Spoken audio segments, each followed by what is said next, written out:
कमल, अष्टदल कमल पे जहां जानकी जी धरती से निकलती हैं और जनक जी के यहाँ पलती हैं, और जहां धरती पे जानकी जी मिथिला वासियों के साथ अपना संबंध स्थापित करके उनसे मिलती हैं, तो सोचो कि जो महालक्ष्मी से मिल ली, जिन भाई उनको और किसी चीज की क्या हो सकता है, जिन्होंने जानकी जी से मिल लिया।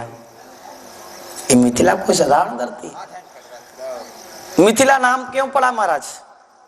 तो बताते हैं जनक जी कि हमारे एक पूर्वज हुए मिथि जी, मिथि राजा मिथि हुए, इतने प्रतापी थे कि अपने क्षेत्र का विस्तार किया उन्होंने, और जहां तक क्षेत्र की विस्तार की वहां तक की धरती मिथिला कहलाई। यानी राजा मिथि के कारण ही इस धरती को मिथिला कहते। समय किसके नाम पे पड़ा मिथिला? राजा मिथि के नाम पे। तो हम मिथिला जो है जनक का तो प्रदेश है, ये है विदेहों का प्रदेश है। निमि जी से विदेहों का परंपरा चला है। निमि जी महाराज विदेह हो गए, तब से विदेह बनते गए। जो जो आए सबको विदेह कहा जाता था, जो भी जनक बने सबको विदेह कहा जाता था। इसीलिए जानकी जी को भी वैदेही कहते हैं। क्या कहते हैं? वैदेही।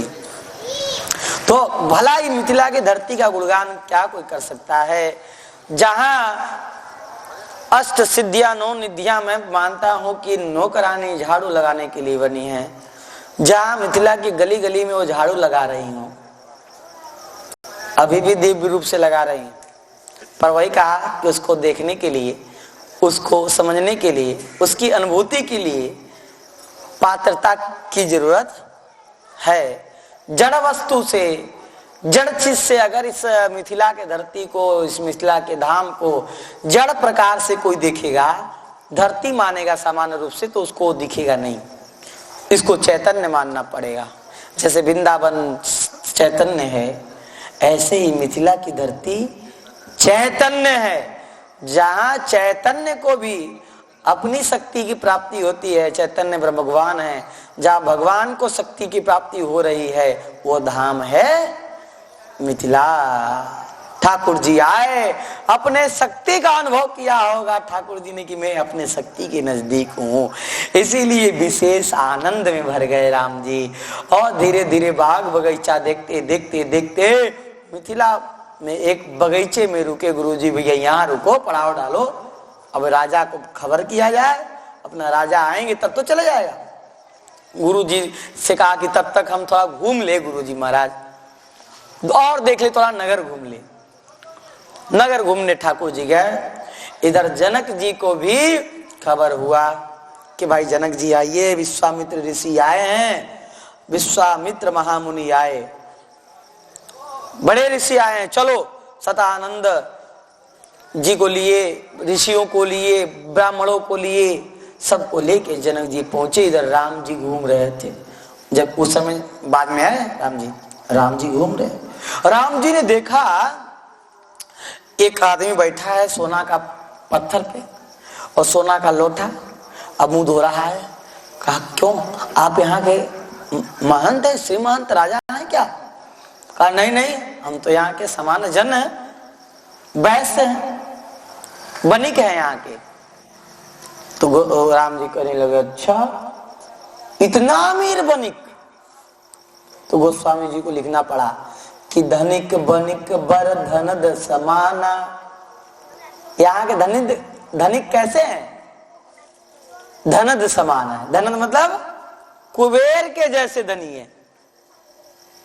बैठे सकल वस्तु ले नाना, जो नाना प्रकार की वस्तु लेके बैठे हुए हैं। यानी कि यहाँ मिथिला के वैश्य आज भी अगर मिथिलावासी अपने स्वरूप को संभाल ले, संत सेवा, गौ सेवा, ब्राह्मण सेवा और धर्म के जो आस्था है, निष्ठा है, उसको संभाल ले, आज संभाल ले, तो आज आप लोगों के यहाँ धन की थोड़ी बहुत जो प्रॉब्लम दिख भी रही है वो सर्वथा खत्म हो जाएगी। सिद्धियां प्रकट हो जाएंगी घर घर महाराज। बस आप लोगों को अपना स्वरूप संभालना है, मिथिलावासी स्वरूप संभाल ले बस। आज मिथिलावासी कोई कहे कि मैं गरीब हूं तो मुझे तो हंसी आती है कि गरीब है। जहां सिद्धियां हैं, जहां अष्ट सिद्धि नौ निधि झाड़ू लगा रहे, वहां के लोग गरीब कहें, ये तो हंसी की बात है। गरीब कोई नहीं था, जनक जी के राज्य में कोई गरीब था ही नहीं भाई। जहां जानकी जी हैं वहां गरीबी किस बात का।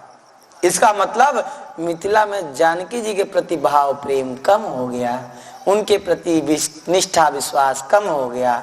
तो जानकी जी ने भी कहा, जब तुम्हें जिसके प्रति निष्ठा हो उससे मांग लो, जिसके प्रति लगाओ उससे कहो, अब मेरे से तो कुछ रहा ही नहीं। इसीलिए आपके जीवन में जो भी दुख बाधाएं हैं, मैं कहता हूं अगर अभी भी मिथिलावासी, देखो किसी भी परंपरा में रहो, जानकी जी को बहन मानो, जानकी जी से पूर्ण रूप से वो लगाव रखो जो जानकी जी चाहती हैं। यहीं के एक मामा जी हुए, प्रहलाद दास मामा जी, प्रथम मामा जी। जनकपुर का एक बालक अपने मैया से कहे मेरी बहन नहीं है, कहा कि नहीं नहीं, मिथिला वासियों की बहन तो जानकी जी है। कहाँ है हमारी बहन? अयोध्या है। बालक छोटे थे, राखी बनवाने के लिए अयोध्या गए, सच्ची घटना है, कलिकाल की। अयोध्या गए, खोजे कि राम जी हमारे जीजा हैं, और राम जी को बताओ कहाँ है राम जी। सब कह रहे राम राज खत्म हो गया, ऐसे वैसे पागल हो गया राम जी खोज। गलियों में सो गए, रात्रि हुई, जिस दिन राखी बनाने का समय था उस दिन रात्रि हुई, प्रकाश हुआ, हाथी घोड़ा पे ठाकुर सीता जी राम जी चढ़ के आए। उनके लिए बहुत सुंदर स्वर्ण में बना हुआ, सोने का बना हुआ पलंग लेके आए, सोने का चरपाई। अगर भैया ये सोने का चरपाई, ये खाने की, ये पीने की ये व्यवस्था, और राखी भी जानकी जी ने बांधा। इसीलिए प्रयागराज में एक बार मेला लगा था, प्रहलाद जी पहुंचे थे, प्रहलाद दास जी। किसी ने पूछा क्यों प्रहलाद दास जी, मेला तो उधर लगा है, आप इधर नीम के नीचे क्यों सोए, बहुत दूर सोए। कहा देखो भाई, हमको मेला ठेला से मतलब नहीं है। नीम के नीचे खाट है और खाट के नीचे करवा, और प्रहलाद दास अलमस्ता सोवे राम लला को सरवा।